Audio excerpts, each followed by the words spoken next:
Rage on that beat, going crazy.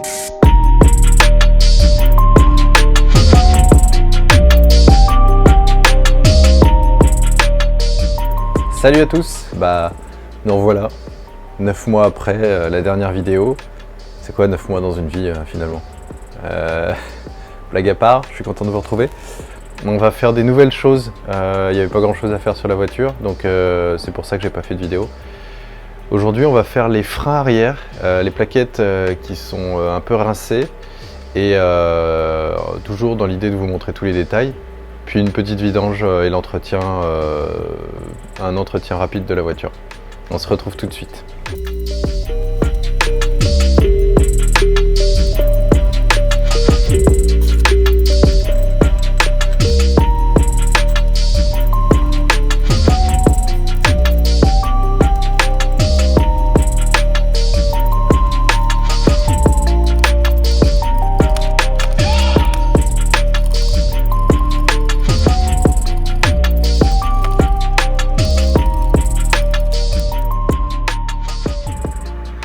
Bon, comme tout champion qui se respecte, j'ai pas filmé quand j'ai enlevé l'huile. Promis, c'est fait. Mais allez, on passe au changement du joint en cuivre. Je sais pas si vous voyez quelque chose là d'ailleurs. Tac. Tac. Allez, je vais nettoyer tout ça.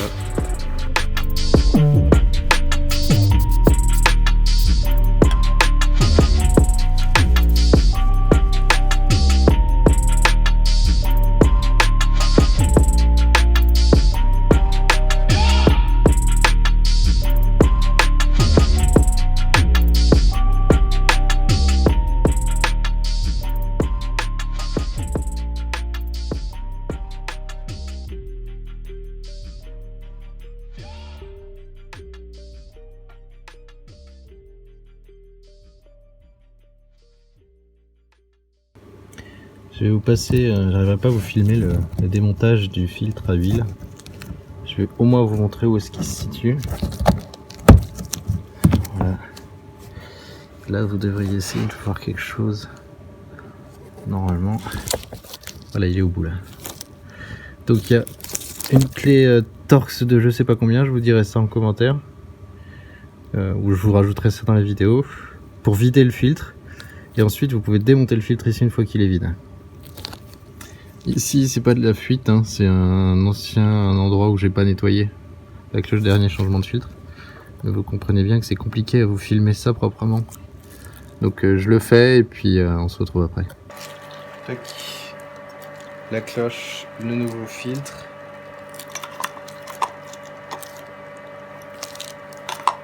C'est pas comme ça, c'est bien dans ce sens là.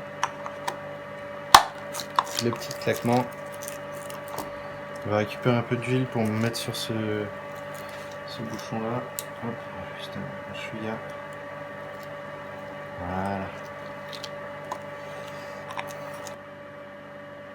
Hop, alors c'est du 6 pans, clé à laine de 8 mm. Tac, et je vais le resserrer doucement.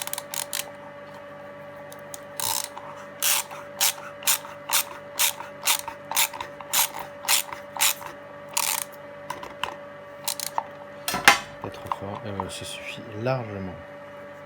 C'est plus gras, tout va bien, on peut le remonter.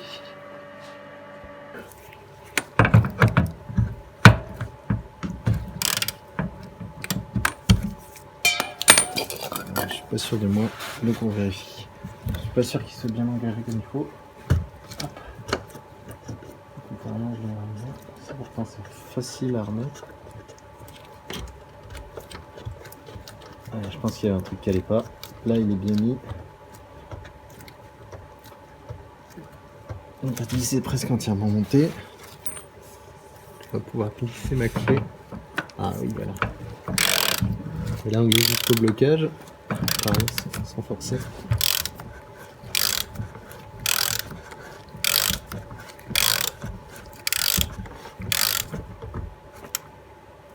Et bloqué. Voilà. J'ai pas forcé, ça bouge plus. coup de nettoyant frein pour enlever tout le gras,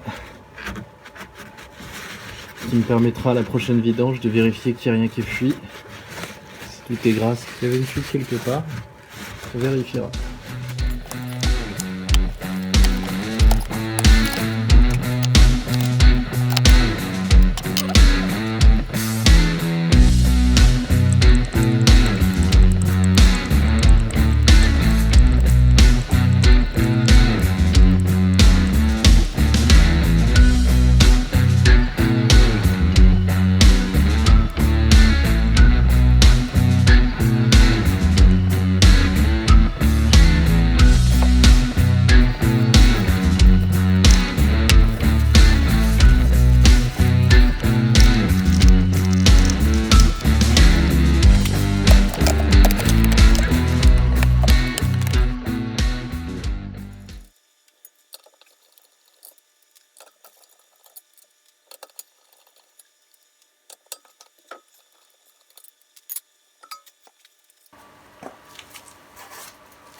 Ok, alors pour les freins on va vérifier pas mal de choses.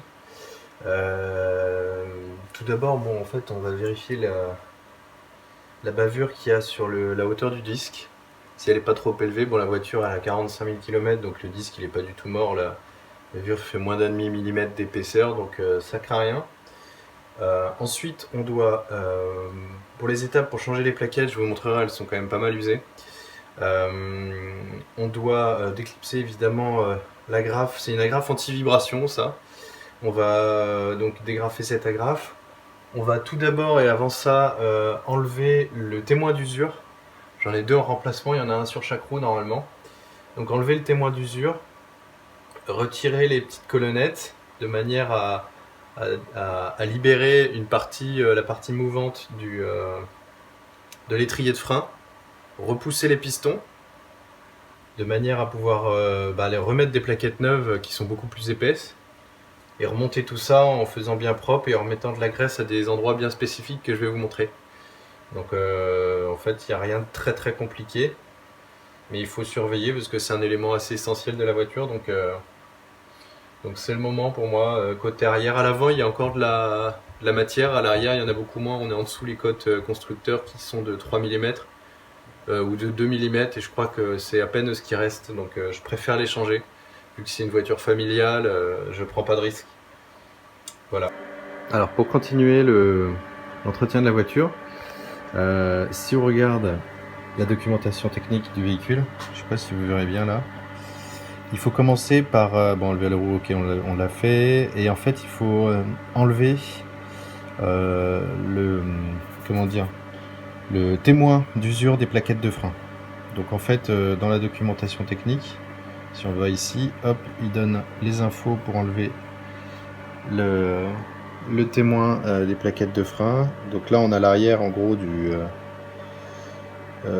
disque. C'est assez facile en fait, il faut tirer un peu comme un débile, il faut déclipser tout le système jusqu'à la prise électrique et retirer la prise électrique. Faire ça des deux côtés.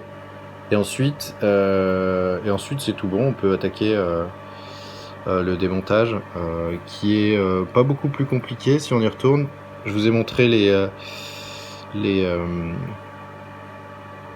petites agrafes pour éviter les vibrations. Ensuite ça c'est le câble d'alimentation du frein à main. Ici on retrouve le système de freinage et le système de piston normalement pour le freinage. Les colonnettes, donc il y a juste à dépluguer en fait le petit bouchon en plastique, juste l'arrière du bouchon en plastique.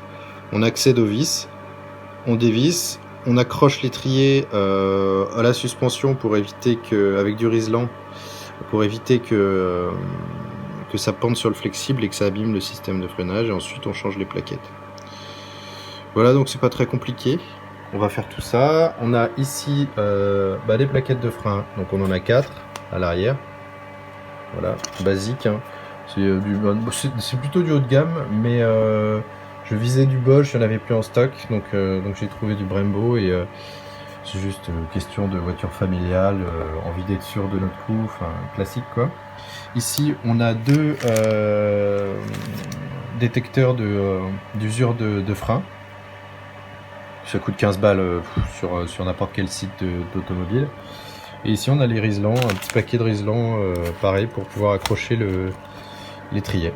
Donc on fait tout ça ensemble, on suit la doc technique. Bon, je vous la montre pas systématiquement, mais voilà, vous saurez. Si vous êtes intéressé d'ailleurs pour savoir comment est-ce qu'on va récupérer la doc technique d'une voiture comme ça, je vous donnerai le tips dans une autre vidéo.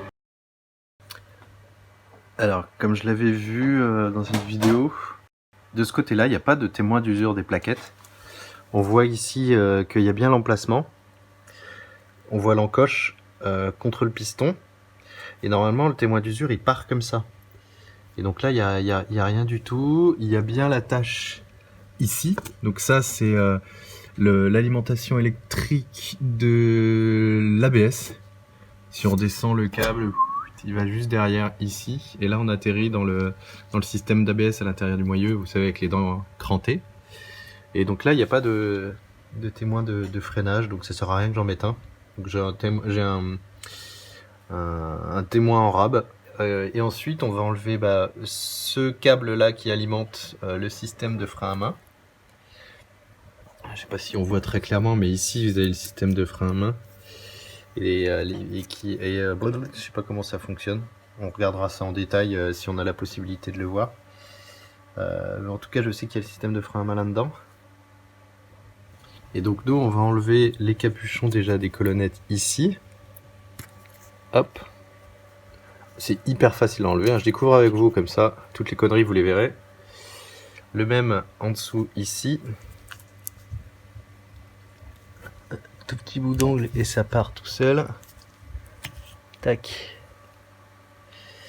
Ok. Donc là, il y a là-dedans. Et à l'intérieur, on doit avoir normalement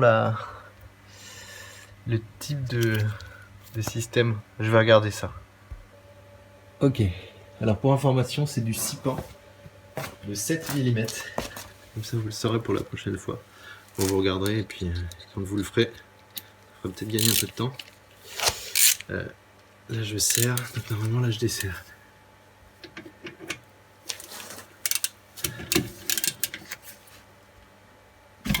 Ah, ok, c'est pas compliqué à enlever. Mais par contre, c'est un peu gros avec une telle rallonge. Hop.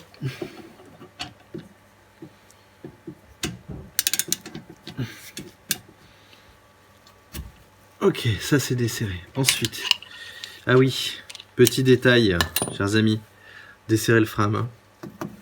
On l'enlève tout de suite.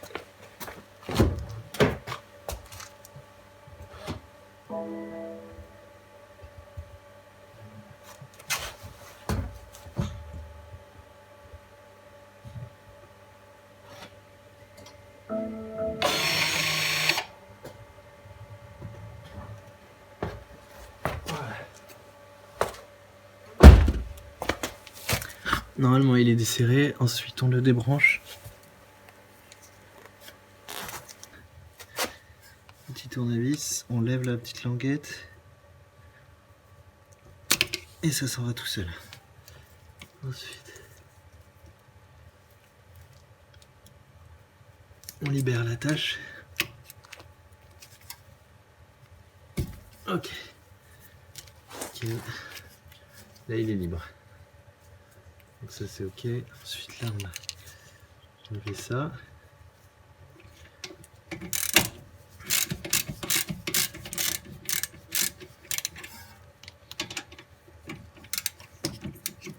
Toujours porter des lunettes ici parce que là on voit que c'est dégueulasse.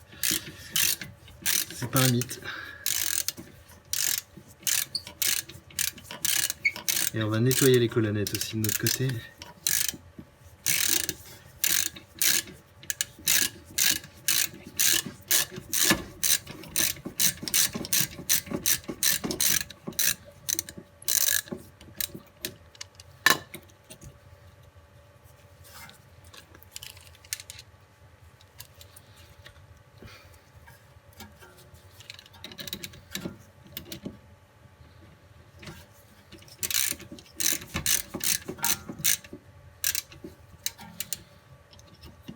Voilà. Ils sont très légèrement graissés, donc on va faire de même. Nettoyer, graisser tout ça. On fait ça proprement, les amis.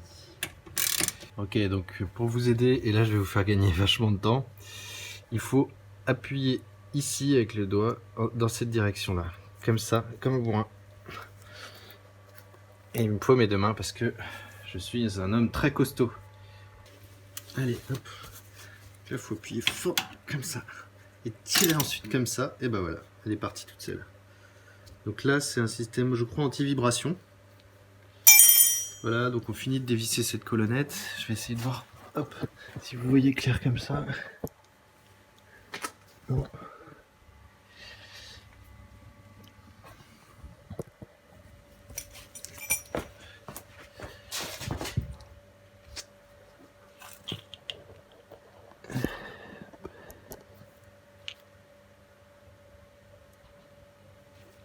Et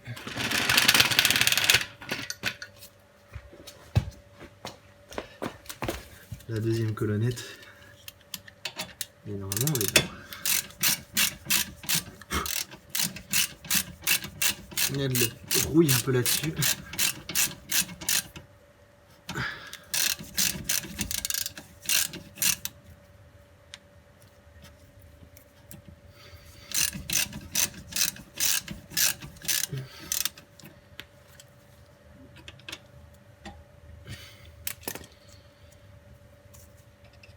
Et pas pousser trop fort pour éviter de bouffer tous les joints. Voilà. Ok. On nettoie ça et on voit ce que ça donne. Enfin, on le fera au remontage. Et donc normalement, on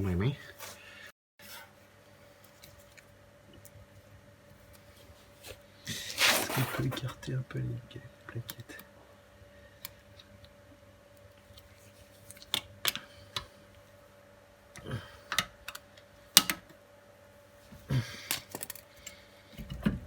Ouais, regardez. Il faut légèrement essayer de les écarter avec un tournevis, parce qu'elles sont bien figées.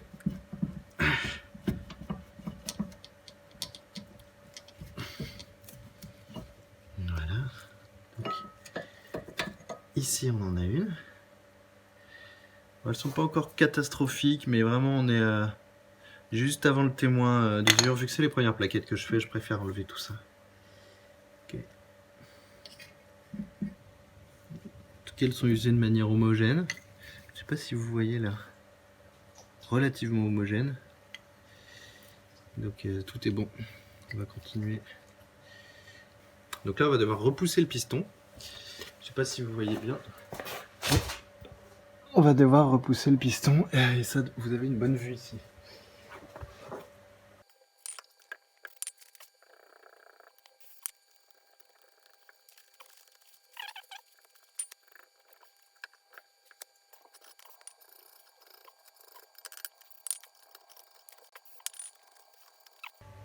Ok, petit comparatif, est-ce que déjà ce sont les mêmes? Oui, clairement les mêmes.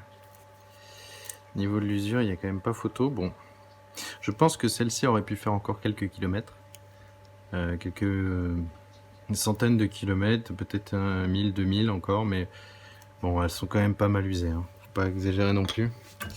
Donc voilà les plaquettes actuelles, hop, qu'on va changer. J'ai tout gratté. Alors, j'ai gratté. Hop, je vais essayer de vous montrer. Je vais essayer de vous montrer. J'ai gratté cette zone-là qu'il faut légèrement recouvrir avec de la pâte spéciale pour les freins. Donc, j'ai pas de pâte spéciale pour les freins, mais j'ai de la graisse cuivrée qui résiste à 1000 degrés. Donc, ça devrait largement suffire. Si mes freins montent à 500 degrés, c'est qu'il y a aussi déjà un souci. Donc, voilà. J'ai gratté ici. Je sais pas si vous voyez la caméra, ça devrait aller normalement, sinon je modifierai un peu, enfin je modifierai un petit peu l'éclairage en vidéo, en montage vidéo pardon, je vais y arriver. Donc j'ai gratté ici, j'ai mis des nettoyants freins, brosse à dents, brosse métallique, de ce côté-là, de ce côté-là, de ces côtés-là ici, alors je sais pas si, oui, si vous voyez très bien, hop, ici, pareil de l'autre côté évidemment. Et donc là l'objectif c'est de mettre une fine couche de graisse et de regarder comment se fixent exactement les plaquettes. Donc on va regarder ça ensemble. Et puis on déroule. Donc ça c'est côté Il y a les agrafes, c'est bien côté piston, hein, donc faut faire attention. Piston, comme ça, et puis on va regarder en détail, mais ça devrait être dans un sens comme ça. Je regarde vite fait. Alors, c'est bon. Pour le repousse-piston. Donc là, vous le voyez, j'ai la caisse ici avec assez universel globalement. Donc j'ai pris une clé de repousse-piston qui va dans l'étrier à l'intérieur comme ça. Les deux pattes que vous voyez ici, elles vont... il y a deux pattes dans le piston. Je vais essayer de vous montrer ça. Tac. Je sais pas si vous voyez l'intérieur du piston ici. Mais en fait, ça va être super chaud à vous montrer. En fait, sur le piston, il y a une encoche ici de chaque côté du piston. Parce que quand vous voulez le rentrer, il faut qu'il tourne sur lui-même. Et donc cette petite clé permet de le faire. Elle permet de rentrer pile dedans et de tourner en même temps que de repousser le piston. Ce qui est très efficace. Bon alors j'ai réussi à placer l'outil et je vous souhaite bon courage pour le faire. Je sais pas si vous allez voir grand chose ici. J'ai essayé de déplacer la lumière. Voilà. Donc là il a réussi à rentrer. Les bonnes pattes vont bien dans le piston pour le faire tourner. Maintenant je vais essayer de le serrer. On se retrouve après si j'arrive pas. C'est très probable que je n'y arrive pas. Déjà que j'arrive même pas à remettre la lumière comme il faut. Voilà. Alors est-ce que déjà, si je serre, ça tourne. Excellent.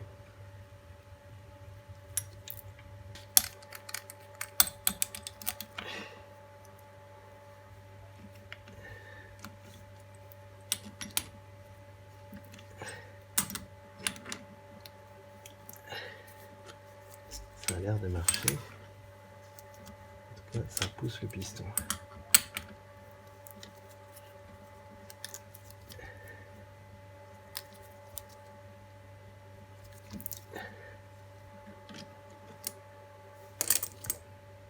Ok, ça a l'air pas mal.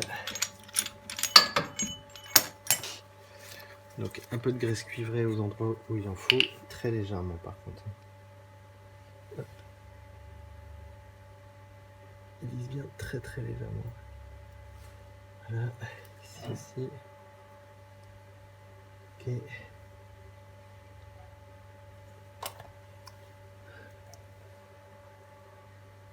Ici aussi. On récapitule très rapidement.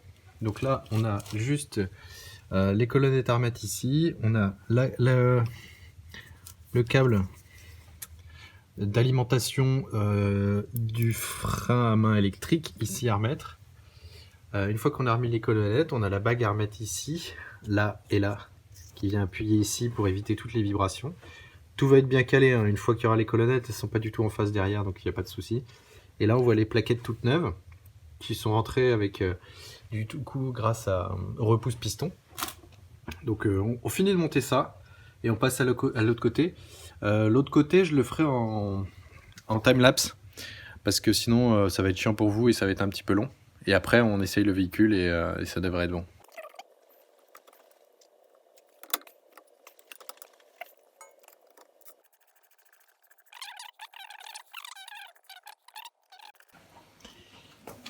Ok, donc là c'est bon. On a revissé ici.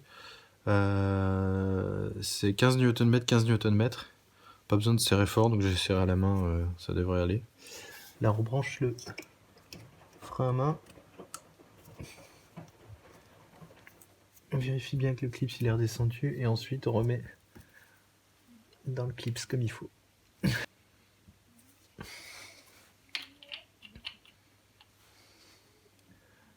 Pour éviter de chier, je mets un tout petit peu de gras.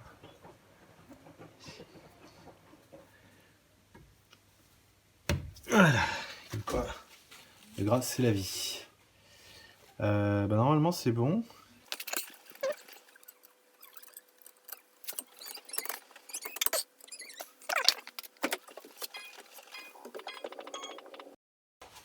On passe à l'autre côté, on va le faire en time-lapse. Je vous reprends si jamais il y a besoin de vous montrer comment démonter le détecteur de plaquettes de frein.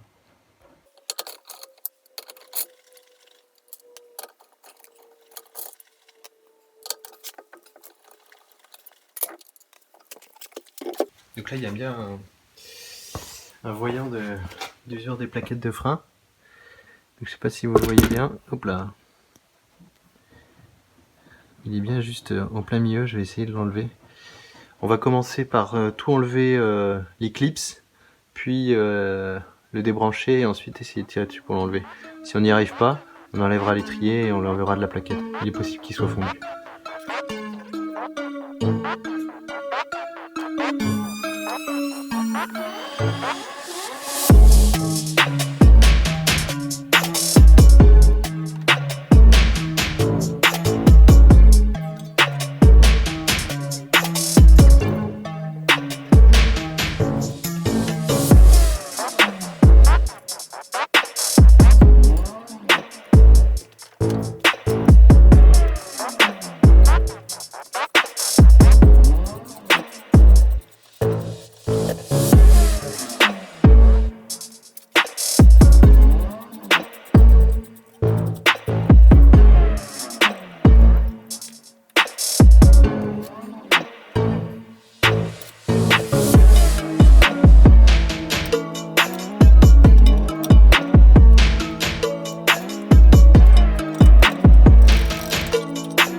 Voilà, on arrive sur la fin de la vidéo. J'espère qu'elle vous a plu, qu'elle vous a appris des choses, qu'elle a répondu à certaines de vos questions.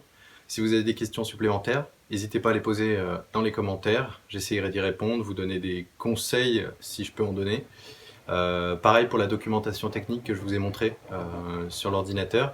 Je peux vous expliquer si vous voulez comment y aller. Il faut s'inscrire sur un site, pour ceux qui n'ont pas encore découvert le site, qui vous donne accès à toute la documentation technique de la voiture en détail pour faire vos travaux vous-même. Et si vous avez des remarques particulières sur les vidéos, sur ce que j'ai pu faire, si par exemple vous avez vu que j'ai oublié de resserrer un câble de frein ou des choses comme ça, n'hésitez pas à me le dire. N'hésitez pas du coup à laisser un pouce bleu ou un pouce rouge pour la vidéo, et puis on se revoit prochainement, avant 9 mois j'espère, pour une prochaine vidéo. Allez, ciao! Rage on that beat, going crazy.